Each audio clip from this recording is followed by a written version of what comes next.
بسم اللہ الرحمن الرحیم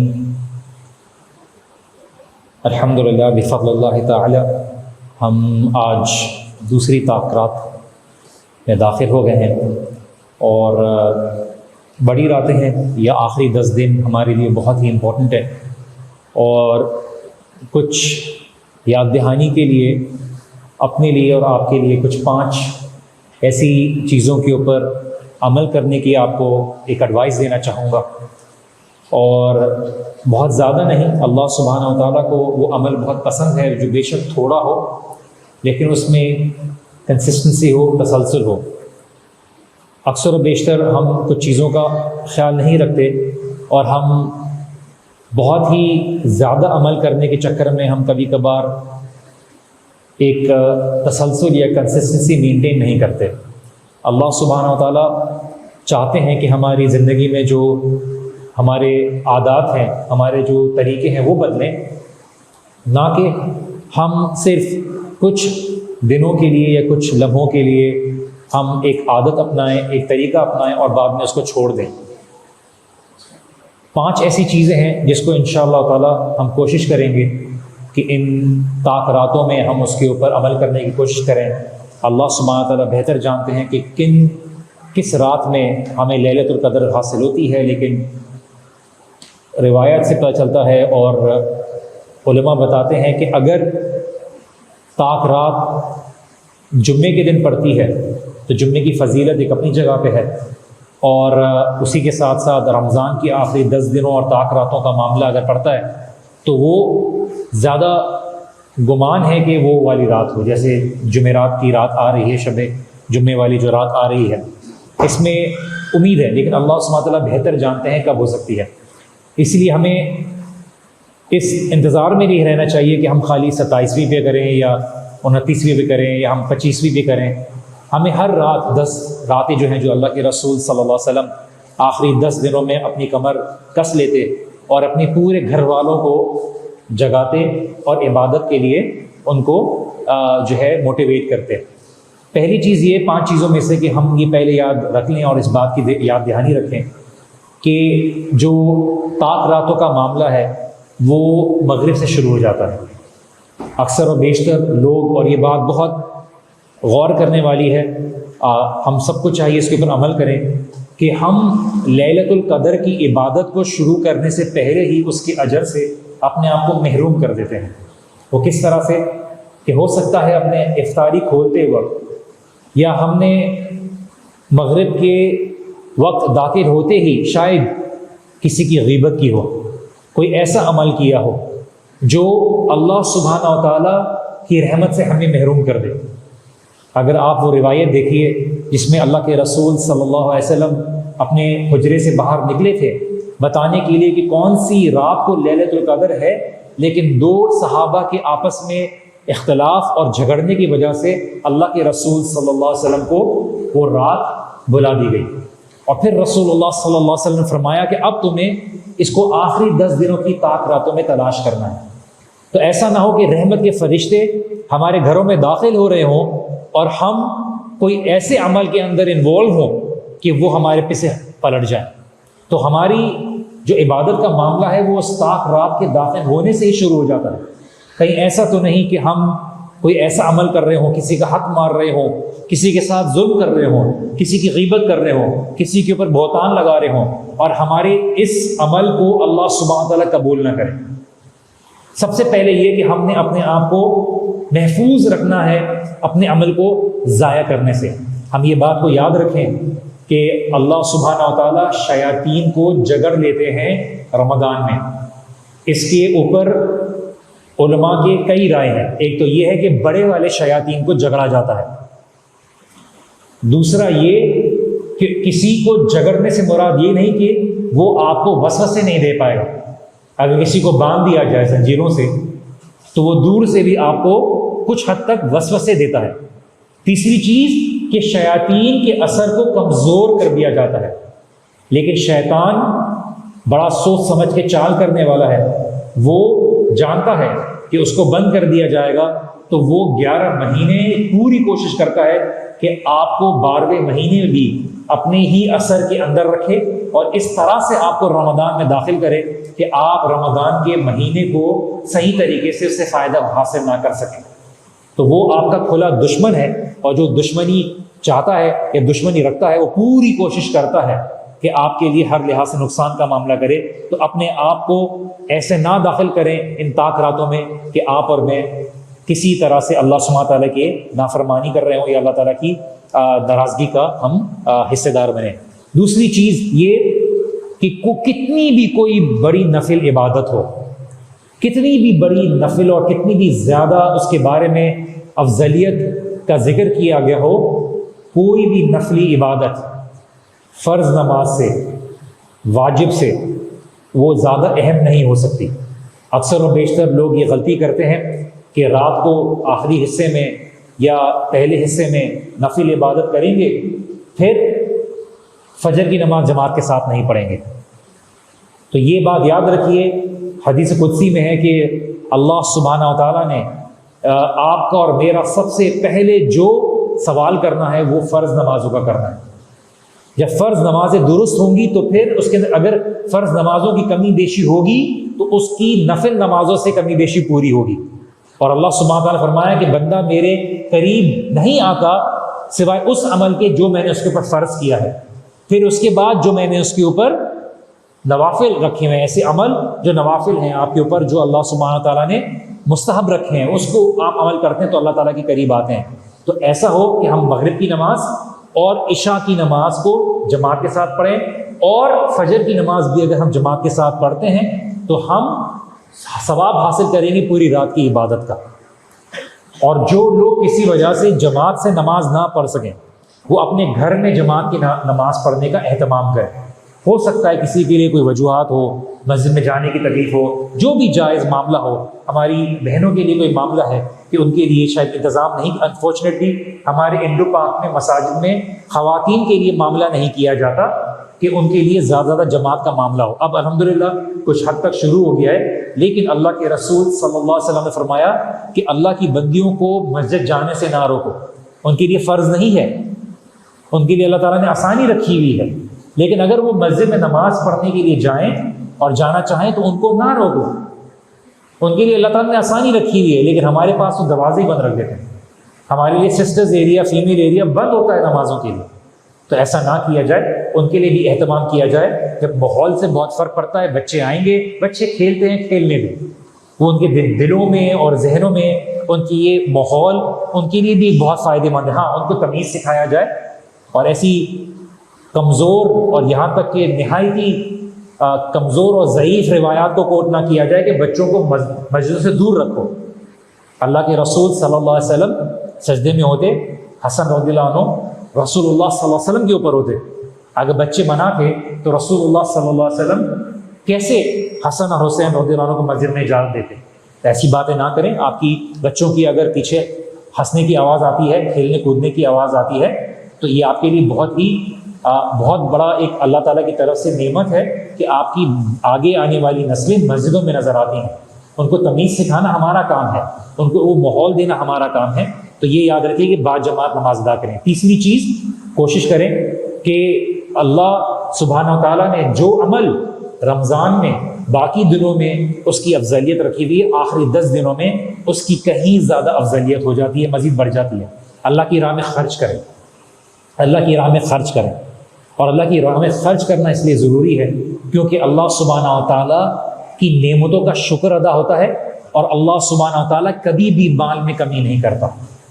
اور ایسا نہ ہو کہ اللہ سبحانہ و تعالیٰ آگے فرماتے ہیں کہ ایسا نہ ہو کہ وقت آئے کہ اور تم آخری لمحوں میں ہو اور تم یہ کہو فَأَصَّدَّقَ، کہ کاش میں صدقہ دے دیتا، وَأَكُونَ مِنَ الصَّالِحِينَ، اور میں نیک لوگوں میں شامل ہو جاتا۔ صدقے کی وہ اہمیت بند ہونے کے بعد آپ کو پتہ چلے، ایسا نہ ہو۔ اسی لیے ہمیں یہ بات کا خیال رکھنا چاہیے کہ ہم صدقہ دیں۔ تو پہلا یہ ہے کہ آپ ایسے عمل نہ کریں کہ راتوں میں داخل ہونے سے پہلے ہی آپ اس عمل کو ضائع کر دیں، اپنی راتوں کو ضائع کر دیں۔ ایسے معاملات میں نہ کریں، لوگوں سے دلوں کی جو بھی ٹیڑھا پن رکھا ہوا ہے لوگوں کے ساتھ پہل کریں، آپ کسی بھی طرح سے نیچے نہیں ہوں گے۔ دوسری چیز، باجماعت رکھیں۔ تیسری چیز، صدقہ دیں۔ چوتھی چیز، کوشش کریں کہ اپنے گھر والوں کو عبادت میں شامل کریں۔ اپنے گھر میں ایک ماحول بنائیں. رسول اللہ صلی اللہ علیہ وسلم کے بارے میں صحابہ رضی اللہ عنہم اجمعین فرماتے ہیں کہ رسول اللہ صلی اللہ علیہ وسلم اپنے گھر کو رونق کر دیتے, زندہ کر دیتے, روشن کر دیتے. کس چیز کے معاملے میں؟ اللہ تعالیٰ کی عبادت سے. اللہ تعالیٰ کی عبادت سے اپنے گھر والوں کو اس چیز کے اوپر وہ کریں, اپنے گھر کو وہ ماحول بنائیں. کیونکہ اللہ کے رسول صلی اللہ علیہ وسلم فرمایا کہ اپنے گھروں کو قبرستان نہ بناؤ. نفل نماز افضل ہے گھر میں پڑھنا, فرض نماز افضل ہے مسجد میں پڑھنا, تمام نمازیں گھر میں افضل ہیں سوائے فرض نماز کے. رسول اللہ صلی اللہ علیہ وسلم نے تاکید کی کہ نوافل اپنے گھر میں پڑھا کرو, اپنے گھروں کو قبرستان نہ بناؤ. اپنے گھروں میں نوافل پڑھو گے, لوگ دیکھیں گے, گھر میں ایک ماحول بنے گا. اپنے گھر میں قیام کا معاملہ کریں, اپنے بچوں کو دکھائیں. ہم ہمیشہ ایک بات کہتے ہیں کہ اگر آپ چاہتے ہیں کہ آپ کے بچے کتابوں کا شوق رکھیں تو اپنے گھروں میں لائبریری بنائیں, خود کتابیں پڑھیں. آپ کے بچوں کو شوق ہوگا نماز پڑھنے کا, آپ کتابیں پڑھنے کا. اگر آپ نماز پڑھیں گے, نوافل پڑھیں گے, بچے آپ کو دیکھیں گے, ان کو بھی نماز کا شوق ہوگا. میری بیٹی چھوٹی سی ہے, 2 سال کی, ابھی کراس کی ہے, نماز پڑھتے ہوئے دیکھتی ہے تو بولتی ہے میرے لیے بھی جائے نماز بچھائیں. یہ شوق ہمیں ان کو آگے بڑھانا ہے, اور اللہ تعالیٰ ہمارے بچوں کو بھی ہماری آنکھوں کی ٹھنڈک بنائے. اور 5ویں چیز, ہمیں اس بات کا خیال کرنا ہے کہ ہم زیادہ سے زیادہ ایسے عمل کریں جو بالکل آسان ہو اور ہمیں اللہ سبحانہ تعالیٰ کی رحمت کو حاصل کرنے میں ہمیں آسانی حاصل کرے. مثال کے طور پہ میں دلیل اس بات کی کیا بتاتا ہوں. اللہ کے رسول صلی اللہ علیہ وسلم سے اما عائشہ رضی اللہ عنہا نے پوچھا. اس بات کے اوپر غور کیجیے گا. یہ علماء, دیکھیے ایک عام آدمی ہوتا ہے جس کا علم نہیں ہوتا, وہ ظاہری طور پہ کسی متن کو پڑھ لیتا ہے, ترجمے کو پڑھ لیتا ہے. دیکھیں اہل علم جو ہوتا ہے نا, اس چیز سے احکامات نکالتے ہیں, مسائل نکالتے ہیں, اس چیز کو گہری انداز سے دیکھتے ہیں. اور یہ بڑی خوبصورت بات ہے جس کے اوپر کچھ علماء نے اس بات کو نکالا ہے.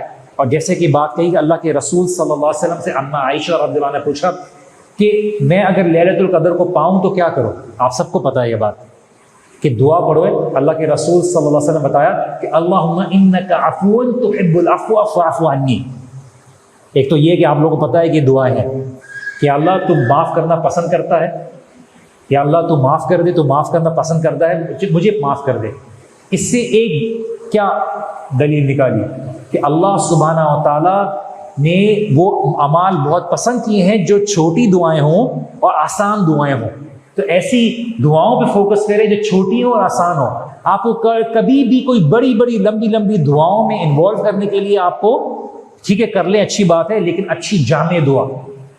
رسول اللہ صلی اللہ علیہ وسلم نے کوئی بڑی مشکل کام نہیں بتایا, چھوٹی دعا پڑھائی جو کوئی بھی یاد کر سکتا ہے اور آسان ہے کہ یا اللہ مجھے جنت عطا کر دے, یا اللہ مجھے جہنم سے کے عذاب سے, قبر کے عذاب سے نجات دے دے. کتنی جامع دعا ہے. ایک صحابی نے رسول اللہ صلی اللہ علیہ وسلم نے پوچھا کہ آپ سلام سے پہلے کیا دعا مانگتے ہیں؟ تو بولا کہ میں تو مانگتا ہوں اللہم انی اسألک الجنۃ والفردوس الاعلی واعوذ بک من النار, یا اللہم انی اسألک الجنۃ واعوذ بک من النار. تو صحابہ نے سمجھا شاید میں بہت کم کرتا ہوں دعا, تو بولا میں آپ کی طرح, اور معاذ بن جبل جو غالباً میں صحابہ کا نام غلط دے رہا ہوں, کہ میں ان کی آپ لوگوں کی طرح لمبی لمبی دعائیں نہیں کر سکتا. تو رسول اللہ صلی اللہ علیہ وسلم فرمایا کہ یہی تو تمام دعاؤں کا مجموعہ ہے کہ یا اللہ میں تجھ سے جنت کا سوال کرتا ہوں اور جہنم کی عذاب سے پناہ مانگتا ہوں. جامع دعا ہے, آسان ہے. اللہ سبحانہ و تعالیٰ سے آسان دعائیں مانگے, وہ دعائیں مانگیں جو واقعی میں اللہ سبحانہ و تعالیٰ, اور اس چیز کو مانگتے رہیں. آپ مانگ مانگ کے تھک جائیں گے, اللہ سبحانہ و تعالیٰ اس کو نہیں آپ کو دیتے ہوئے نہیں تھکے گا. ابھی ایک دعا بھی میں نے اپنے پیج پہ ڈالی ہے. کئی ایسی دفعہ ہوتا ہے کہ آپ نے دعائیں یاد کی بھی ہوتی ہیں لیکن بھول جاتے ہیں, تو واپس طاق راتوں میں ریویزٹ کرتا ہوں. ہے تو ایسے سجدہ تلاوت کی دعا, لیکن بڑی خوبصورت دعا ہے, اور اس کو یاد کر کے چاہیں تو سجدوں میں دعا بھی کر سکتے ہیں. اللہ, اور دعا کیا ہے کہ اللہم اکتب لی, اللہم اکتب لی بہا عندک اجرا. سجدے میں انسان دعا کر رہا ہے کہ یا اللہ اس کو لکھ, اس سجدے کو میرے لیے لکھ دے اپنے پاس ایک نیکی کے طور پر. ودع عنی بہا وزرا, اور اس سجدے کے بدلے میرا ایک بوجھ, میری تکلیف مجھ سے دور کر دے. اور وجعلھا لی عندک ذخرا, اور اس کو میرے لیے جنت کے اجر کا ذریعہ بنا دو. ایک سجدے کو جو آپ کر رہے ہیں, اس سجدے میں آپ دعا مانگ رہے ہیں, اور اسی طرح سے کہ وَتَقَبَّلْهَا مِنِّي, اور اسے قبول کر لے مجھ سے. وَتَقَبَّلْتَهَا كَمَا تَقَبَّلْتَهَا عَبْدَكَ دَاؤد, اور اس کو مجھ سے قبول کر لے جس طرح تو نے داؤد علیہ السلام سے ان کی عبادت کو قبول کیا. یا اللہ سبحانہ تعالیٰ سے ان دعاؤں کو اپنے الفاظ میں بھی پڑھیں، سجدے میں جائیں تو اللہم اغفر لی ذنبی کلہ، یا اللہ مجھ سے میرے تمام گناہوں کو معاف کر دے، ٹھیک ہے، سرہ جلہ دکہ وجلہ واولہ وآخرہ وعلانیتہ وسرہ، یا اللہ جان بوجھ کے گناہ کیے، غلطی سے گناہ کیے، چھپ کے کیے، کھلے عام کیے، جس طرح سے بھی کام کیے، تو مجھے میرے گناہوں کو معاف کر دے۔ اگر اللہ سبحانہ تعالیٰ آپ کے اور میرے گناہوں کو معاف نہ کرے تو آپ اور میں کس کام کے؟ اگر آپ کے اور میرے گناہ اللہ سبحانہ تعالیٰ معاف نہ کرے، اسی لیے ان چیزوں کو اپنائیے۔ ایک یہ کہ سب سے پہلے کہ اپنے آپ کو ان اعمال سے بچائیے جو آپ کی لیلۃ القدر کی محنت کو ضائع کریں۔ ایسا نہ ہو کہ آپ اور میں انتظار کر رہے ہوں کہ اللہ سبحانہ تعالیٰ آپ کو اور مجھے وہ چیک دے گا جو عبادت کا تھا، لیکن وہ اس میں سے پینلٹیاں اتنی کٹ جائیں کہ آپ اور میں دیکھ رہے ہوں کہ یار یہ عبادت کیا ہے۔ کبھی کبھار بڑا خوف آتا ہے، اور اللہ تعالیٰ بڑے آسانی سے میں یہ بات بول رہا ہوں، لیکن اگر دیکھا جائے تو کتنی بھاری بات ہے کہ ایک شخص کو کبھی کبھار توفیق ملتی ہے، ایک انسان غیبت کرتا ہے، برائی کرتا ہے، لوگوں کا حق مارتا ہے، لیکن باجماعت نماز پڑھ رہا ہے، تراویحاں پڑھ رہا ہے، صدقے دے رہا ہے، رات کو قیام بھی کر رہا ہے، رو رو کے ہاتھ اٹھا کے دعائیں مانگ رہا ہے۔ کیا ایسا نہیں ہو سکتا کہ اللہ سبحانہ تعالیٰ جس کا حق مارا ہے اس کے لیے اللہ تعالیٰ اس کو توفیق دے رہا ہے عبادت کرنے کے لیے، تاکہ اس کی عبادت اس کو دے دیا جائے قیامت کے دن؟ یہ بھی تو پاسبلٹی ہے۔ تو ہمیں ڈرنا چاہیے کہ ایسا نہ ہو کہ ہمیں توفیق دی جا رہی ہے، اللہ تعالیٰ سے ویسے اچھا گمان رکھا جائے، ہمیں توفیق دی جا رہی ہو کہ ہم اصل میں کسی اور کے بہاف پہ عمل کر رہے ہوں، وہ اب انسان بیٹھا ہوا ہو اور اس کی دعائیں، اس کا حق مارنا، ہم سے کیا غلطیاں ہو جاتی ہیں، کس کا حق مار لیا جاتا ہے، کس کا دل دکھا لیا جاتا ہے۔ اللہ تعالیٰ ہماری گناہوں کو معاف کرے، غلطیوں کو معاف کرے۔ تو ان چیزوں کو ہم کریں، اور اللہ تعالیٰ توفیق دے کہ اپنے گھر میں ماحول بنائیں، لوگوں کو عبادت میں وہ کریں، جگہ بنا لیں جہاں پہ سب ماحول بنانے سے ہوگا۔ دیکھیے میں ورزش کا شوق رکھتا ہوں، میں پڑھنے کا شوق رکھتا ہوں، میں اگر گھر میں ماحول نہیں بناؤں گا، میں اس ماحول میں نہیں جاؤں گا، میں اگر ایکسرسائز کرنے کے لیے میرے پاس آس پاس کے لوگ یا دوست موٹیویٹ کرنے کے لیے ہوں گے، میں شاید نہ کر پاؤں۔ ماحول بنانا ضروری ہے۔ ماحول سے انسان کو وہ ہوتی ہے، خوشبو لگائیے، اچھا لباس پہنیے۔ اللہ سبحانہ و تعالیٰ زینت کی بات کرتے ہیں، وہ لباس جو آپ دعوتوں میں پہنتے ہیں لوگوں کے سامنے، وہ آپ کی زینت ہے، وہ آپ کی خوبصورتی کا ذریعہ ہے۔ اللہ کے سامنے کھڑے ہوئیے، آپ کی عبادت میں روح ہوگا، وضو کریے اچھی طریقے سے، کم پانی سے کیجیے، وہ وضو کا حصہ بھی آپ کا جو ہے عبادت کا معاملہ ہے۔ چھوٹی چھوٹی چیزیں، اسی لیے اللہ سبحانہ و تعالیٰ ہم سب کو توفیق دے، اور اسی طرح سے اللہ کی راہ میں صدقہ دیجیے۔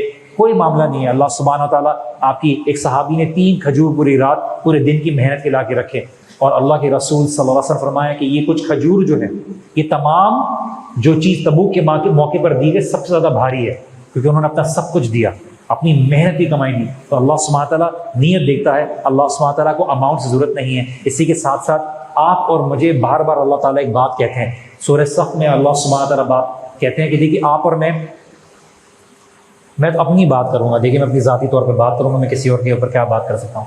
میں اپنے آپ کو اچھا مسلمان نہیں سمجھتا، اللہ تعالیٰ ہمیں بنائے، اور کیا کہ اللہ سبحانہ تعالیٰ کہتے ہیں یا ایھا الذین آمنوا، اے لوگوں جو ایمان لائے، لما تقولون ما لا تفعلون، اے مسلمانوں، اے ایمان والو، ایسی بات کیوں کہتے ہو جس پہ تم خود عمل نہیں کرتے؟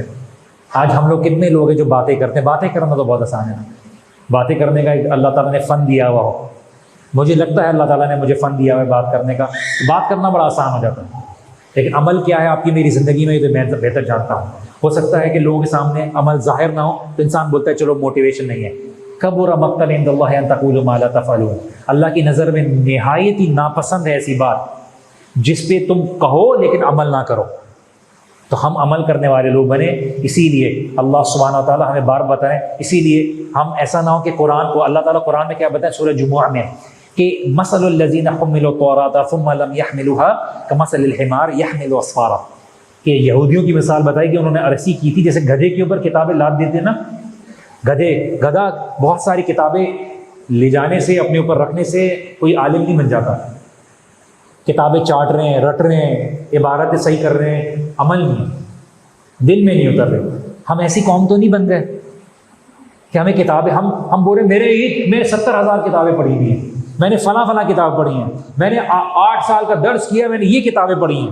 عمل کیا ہے؟ میں نے قرآن کو اتنی دفعہ ختم کیا ہے، عمل کیا ہے؟ یہودیوں کو کس وجہ سے ناپسند کیا؟ کیا اللہ سبحانہ و تعالیٰ نے ان کو علم نہیں دیا تھا؟ کہ اللہ سبحانہ و تعالیٰ نے ان کو کتابوں کا علم نہیں دیا تھا؟ وہ کیا کرتے تھے؟ ایک وقت اللہ کے رسول صلی اللہ علیہ وسلم فرمایا کہ بنی اسرائیل کی قوم میں ایک شخص تھا جس نے پتہ نہیں کتنی کتابیں یاد کی ہوئی تھی، پڑھی ہوئی تھی۔ اس وقت کے نبی کو اللہ سبحانہ تعالیٰ نے وحی کی کہ اگر اس نے اس پہ عمل نہیں کیا تو یہ کتاب اس کو کوئی فائدہ نہیں دے گی۔ ہمارا کام، ہم اللہ سبحانہ تعالیٰ نے اس امت کو چلتی پھرتی لائبریری بنانے کے لیے نہیں کہا۔ علم ہماری شان ہے، علم ہماری عزت کا ذریعہ، لیکن وہ علم جو عمل کیا جائے۔ آج جتنی انفارمیشن ہے آج معاشرے میں، پوری انسانیت میں اتنی انفارمیشن شاید اویلیبل نہ ہو۔ آج کلک کا وہ بٹن پہ آپ کے لیے کوئی مسئلہ ہی نہیں ہے۔ آج گوگل آپ کے پاس ہے، آپ جو چاہیں حاصل کر سکتے ہیں۔ وہ اچھی طریقے سے یاد ہے، یہ میں 15 سال 18 سال پہلے کی بات بتا رہا ہوں۔ میں دارالسلام کی کتاب پہ گیا تو شیخ البانی کی سلسلہ ضعیفہ رکھی ہوئی تھی کہ شیخ البانی ہمارے وقت کے بہت بڑے محدث رہ چکے ہیں اور بہت انسپائرڈ ہیں میں ان کے کام سے۔ میں نے دیکھا انہوں نے پوری ضعیف احادیث اور موضوع احادیث کا ایک پورا مجموعہ بنایا ہوا ہے اور اس کی کمزوری کے بارے میں دعا کرتا تھا کہ یا اللہ یہ کتاب میں اس زمانے میں 22,000 کا پورا کریکشن ملتا تھا، والیوم ملتا تھا۔ آج کچھ طلباء نے ان کی پوری ورڈ فائل میں، PDF فائل میں پوری چیزوں کو آن لائن رکھا ہوا ہے۔ کلک ایک بٹن دبانے سے آپ کو متن ڈالیں، ایسے ایپس ہیں، شاملہ ہے، کئی چیزیں جو ہم لوگ استعمال کرتے ہیں، بٹن دبائیں ہمیں پتہ چل جاتا ہے کہ محدث کا حکم کیا ہے۔ لیکن کتنے عالم پیدا ہو رہے ہیں، عالم ربانی، کتابیں چاٹنے والے نہیں، لیکن عمل نہیں ہے ہمارا۔ جو عمل ہوگا وہی ہماری شان ہے۔ اللہ تعالیٰ آپ کو مجھے عمل کی توفیق دے۔ اسی کے ساتھ ساتھ اللہ سبحانہ وتعالیٰ آگے بیان کرتے ہیں کہ یا ایھا الذین آمنوا لا تلھکم اموالکم، اے لوگوں جو ایمان لائے۔ اس کے اوپر غور کیجیے گا، نہ ہلاکت میں ڈالو اپنے مالوں کو، ولا اولادکم، اپنی اولاد کو، عن ذکر اللہ، اللہ کے ذکر سے۔ شیطان نے اللہ سبحانہ تعالیٰ سے بولا یا اللہ تو نے ہر مخلوق کا ایک رزق رکھا ہوا ہے، میرا رزق کہاں ہے؟ اللہ سبحانہ تعالیٰ نے اس کو بتایا کہ جس چیز پہ میرا نام نہیں لیا جائے گا وہ تیرا رزق ہے۔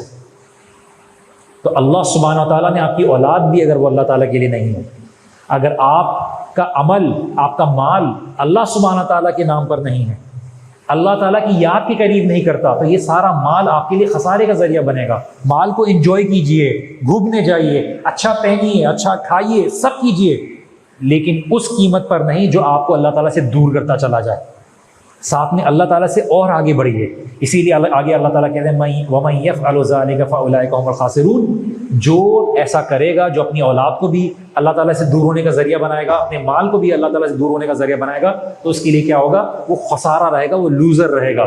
اسی لیے وَأَنفِقُوا مِمَّا رَزَقْنَاكُم مِّن قَبْلِ أَن يَأْتِيَ أَحَدَكُمُ الْمَوْتُ، اللہ کی راہ میں خرچ کرو۔ انشاءاللہ تعالیٰ 25ویں رات کو ہم ایک ڈونیشن ڈرائیو کریں گے، آپ لوگ نیت کر کے آئیے گا کہ اس دعوت کے خیر کو آپ لوگ جس لحاظ سے بھی سپورٹ کرنا چاہتے ہیں کیجیے گا۔ انشاءاللہ پلیٹ فارم بھی دیا جائے گا، اور یہ آپ کا اپنی اولادوں کے لیے، آپ کے اپنے معاشرے کے لیے انشاءاللہ۔ اس کے بعد ہوگی اللہ تعالیٰ کہتے ہیں مال خرچ کرو مما رزقناکم، جو بھی اللہ سبحانہ تعالیٰ نے تمہیں دیا، اللہ کا دیا ہوا مال ہے۔ من قبل ان یاتی احدکم الموت، اس سے پہلے کہ تمہیں موت آ جائے۔ فیقول ربی لولا اخرتنی، اور وہ پھر کہے کہ یا اللہ کاش میں عمل چھوڑ کے آتا، الی اجل قریب، اپنے لیے زندگی کے لیے، فاصدق واکن من الصالحین، اور میں صدقہ دینے والوں میں سے ہوتا اور میں صالحین میں شامل ہو جاتا۔ ولن یؤخر اللہ نفسا اذا جاء اجلها واللہ خبیر بما تعملون، آپ کی اور میری موت نہیں آئے گی جب تک اللہ سبحانہ تعالیٰ نے وقت لکھا ہوا ہے۔ تو ایک زندگی میں ایک بات دیکھ لیجیے، ابن تیمیہ رحمہ اللہ سے کسی نے بولا کہ آپ کو تو جیل میں بند کر دیا، آخری وقتوں میں ان کو جیل سے بند کر دیا تھا۔ تو ابن تیمیہ نے یہ فرمایا، جو میری زندگی میں بات یاد رہ گئی، کہ ابن تیمیہ نے بولا دیکھو جو جنت ہے نا، میں آپ کو تھوڑے اپنے الفاظ میں ذرا بدل کے بتا رہا ہوں، اور جو جنت ہے نا میرے دل میں، یہ میری جنت مجھ سے چھین نہیں سکتے۔ ابن تیمیہ رحمہ اللہ نے فرمایا کہ یہ لوگ جو مجھے جیل میں قید کر دے رہے ہیں نا، یہ میرے سے جنت میری چھین نہیں سکتے۔ یہ ایک درجہ ہے کہ آپ اکیلے میں ہوں گے نا تو آپ کو اور عبادت کرنا۔ انہوں نے بولا سب سے پہلے کہ اگر یہ مجھے جیل میں بند کر دیتے ہیں تو مجھے اللہ سبحانہ تعالیٰ سے عبادت کرنے کا موقع دے رہے ہیں، میں اور زیادہ عبادت کروں گا۔ اگر مجھے جلا وطن کر دیتے ہیں تو مجھے رسول اللہ صلی اللہ علیہ وسلم کی سنت پر عمل کرنے کا موقع دے رہے ہیں، مجھے ہجرت کرنے کا موقع دے رہے ہیں۔ اور اگر یہ مجھے مار دیتے ہیں تو مجھے شہادت کا موقع دے رہے ہیں۔ کس طرح سے لوٹو گے؟ کس طرح سے لوٹو گے؟ جس کے دل میں اس کی جنت کی تمنا ہو، اس سے کیسے چھینو گے؟ اس لیے ابن تیمیہ کہتے ہیں اگر ان حکمرانوں کو پتہ چل جائے کہ ہمارے دل میں جو سکون ہے یہ اپنے سولجرز کو بھیج بھیج کر ہم سے وہ سکون حاصل کرنے کی کوشش کریں. ان کو پتہ ہی نہیں کہ ہمارے دلوں میں اطمینان کیسا ہے. اسی لیے آپ یہ یاد رکھیے کہ اللہ تعالیٰ کے خوف کے بدلے اللہ دنیا کے لوگوں کے خوف اور سچائی کو نہ چھوڑیے. اللہ تعالیٰ کے راستے کریے. یا ایھا الذین آمنوا ان من ازواجکم، یہ آپ کے لیے میرے لیے بہت بڑا ریمائنڈر ہے کہ بے شک تمہاری اسپاؤسز میں، تمہاری بیگمات میں، تمہارے شوہروں میں، تمہارے جو بھی گھر والے ہیں، وہ اولادکم، تمہاری اولاد میں، ٹھیک ہے، عدو لکم، تمہارے لیے دشمن ہے. اولاد دشمن ہے. یوم یفر المرء من اخیہ وامہ وابیہ وصاحبتہ وبنیہ، کہ اس دن ہر کوئی اپنی اولاد سے، اپنی بیوی سے، اپنے باپ باپ سے دور بھاگے گا. تمہاری اولادوں میں تمہارا دشمن ہے، تمہاری بیوی میں تمہارا دشمن ہے، ٹھیک ہے. فاحذروا، ان سے ہوشیار رہو. ایسا نہ ہو کہ تم ان کی محبت میں اللہ تعالیٰ کی نافرمانی کرو. وَإِن تَعْفُوا، اگر تم معاف کر دو، ان سے غلطیاں ہو جائیں تو معاف کر دو. وَتَصْفَحُوا، پلٹ دو، پیج کو پلٹ دو، ٹھیک ہے. وَتَغْفِرُوا، بھول جاؤ. بیوی اور میاں کے معاملے میں مغفرت چلتی ہے، معافی چلتی ہے. وَجَعَلَ بَيْنَكُمْ مَوَدَّةً وَرَحْمَةً، ہم نے تمہارے شروع کے سالوں میں بہت سخت محبت رکھی ہے اور بعد میں ایک دوسرے کے ساتھ رحمت کا معاملہ رکھا ہے، ایک دوسرے کو معاف کرنے کا معاملہ رکھا ہے. فإن اللہ غفور رحیم، اللہ بھی معاف کرنے والا ہے. بے شک انما اموالکم واولادکم فتنہ واللہ عنده اجر عظیم، اللہ تعالیٰ نے تمہاری مال میں اولاد میں فتنہ رکھا ہوا ہے، ان کے ذریعے اللہ سبحانہ تعالیٰ سے دور نہ ہونا. اور آخر میں سورہ نوح، بہت ساری آیات ہوتی ہیں. اللہ سبحانہ تعالیٰ قرآن میں کہتے ہیں استغفار کو اپنی زندگی میں کر لو، اپنی زندگی میں باندھ لو استغفار کرنا. اللہ تعالیٰ اس قوم کے اوپر عذاب نہیں بھیجتا جو قوم استغفار کرتی رہتی ہے اللہ تعالیٰ کے ساتھ. جس قوم کے اندر استغفار کرنے والے موجود ہوتے ہیں. امام حسن بصری کے پاس لوگ آئے، اپنے مسئلے کے بارے پوچھا. ہر کسی کو ایک ہی کہا، اولاد نہیں ہوتی استغفار کرو، بارش نہیں ہوتی استغفار کرو، بزنس نہیں چل رہا استغفار کرو. انہوں نے وہی سورہ نوح کی آیت کو کہا وَقُلْتُ اسْتَغْفِرُوا رَبَّكُمْ إِنَّهُ كَانَ غَفَّارًا يُرْسِلِ السَّمَاءَ عَلَيْكُمْ مِدْرَارًا وَيُمْدِدْكُمْ بِأَمْوَالٍ وَبَنِينَ وَيَجْعَلْ لَكُمْ جَنَّاتٍ وَيَجْعَلْ لَكُمْ أَنْهَارًا، کہ تم استغفار کرو، اپنے گناہوں کی مغفرت طلب کرو، اللہ سبحانہ تعالیٰ تمہارے لیے باغات بچھا دے گا، بارش آسمان سے بھجوا دے گا، تمہیں اولادیں دے دے گا، تمہارے مال میں برکت دے دے گا، اللہ سبحانہ تعالیٰ تمہارے لیے راستے کھول دے گا. یہ سب چیزیں اللہ تعالیٰ آپ کے لیے کر دے گا.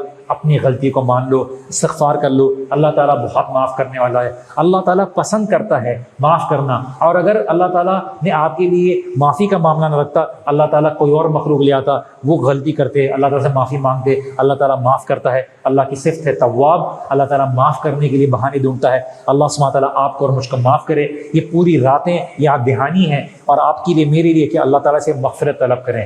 آپ اور میں سب ان گناہوں سے پاک نہیں ہیں. یہ راتیں مغفرت کے لیے ہیں، ان عبادات میں اپنے آپ کو انوالو کرنے کی ہیں.